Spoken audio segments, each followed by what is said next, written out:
मेरी सासू और ननद आए दिन मुझे ताना मारती थी कि अब तुम्हारे शादी हुए 5 साल से अधिक समय हो गया है। अब तो तुम्हारी गोद भरनी चाहिए। आज पड़ोस की महिलाएं और सहेलियां भी पूछती रहती है कि बहू कैसी है, अभी उसे बच्चा हुआ या नहीं। अगर नहीं हुआ तो किसी साधु या बाबा के आश्रम में उसे ले जाकर उनका आशीर्वाद दिलवाओ। ऐसी बातों से मैं हर्ट हो जाती थी। उसमें भी एक और घटना हो गई। हमारे पास के शर्मा जी के यहाँ उनकी बहू की गोद भराई का कार्यक्रम था। मैं भी वहां गई थी। एक एक कर सब स्त्रियां शर्मा भाभी की गोद भर रही थी।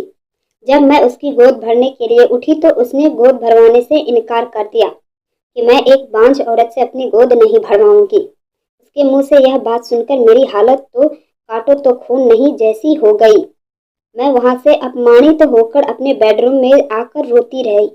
एक दिन यह बात मैंने अपनी नंद को बताई तो वो बोली, इसमें गलत क्या है, 5 साल से अधिक समय हो गया है, इतने सालों में भी तुम्हारी गोद नहीं भरी, लोग तुम्हें बांझ कहेंगे ही ना।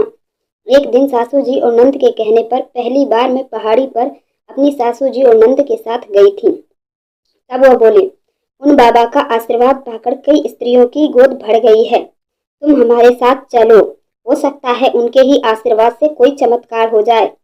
वे मुझे पहाड़ी पर स्थित बाबों के डेरे पर ले गई।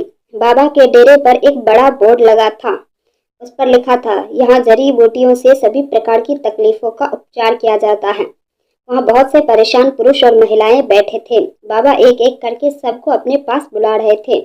जब मेरा नंबर आया तो बाबा बोले, मैं तेरी परेशानी समझ गया हूँ, समय लगेगा पर फल जरूर मिलेगा।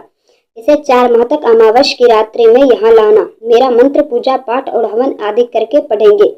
यह सारे काम रात को एकांत में गर्भगृह में होते हैं। फिर उन्होंने मेरे गले में एक ताबीज बांधी और नन से कहा, अब तुम इसे अमावस की रात को यहाँ लाना। बाबा के कहे अनुसार मैं ननद के साथ 3 माह तक अमावस की रात पहाड़ी पर बाबा के दर पर जाती रही। चौथी अमावस की रात जब हम बाबा के दर पर पहुंचे तब बाबा मेरी नंद से बोले, बहन आज रात 11 बजे गर्भगृह में विशेष तांत्रिक महापूजा में इसको बैठाया जाएगा, क्योंकि यह तंत्र क्रिया एकांत में ही की जाती है, इसलिए तुम चाहे तो घर चले जाओ और रात के 1 बजे के बाद इसे अपने साथ ले जाना। उनके कहने पर ननद जी घर चली गई।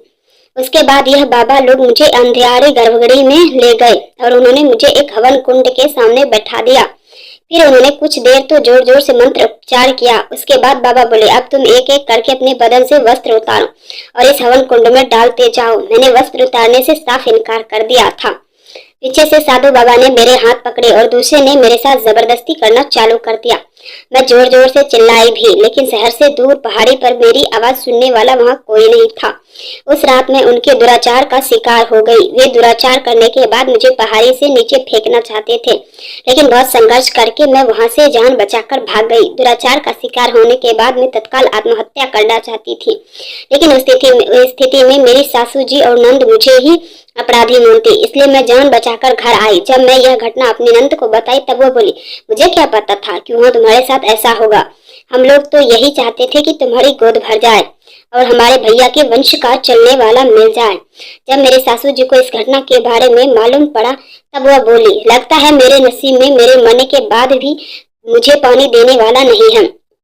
मेरे साथ जो कुछ हुआ उसका किसी को अफसोस नहीं है। मैं अंदर ही अंदर मरती जा रही थी।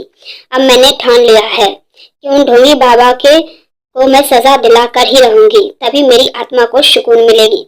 अगर चैनल में नए हो तो हमारे चैनल को सब्सक्राइब करो।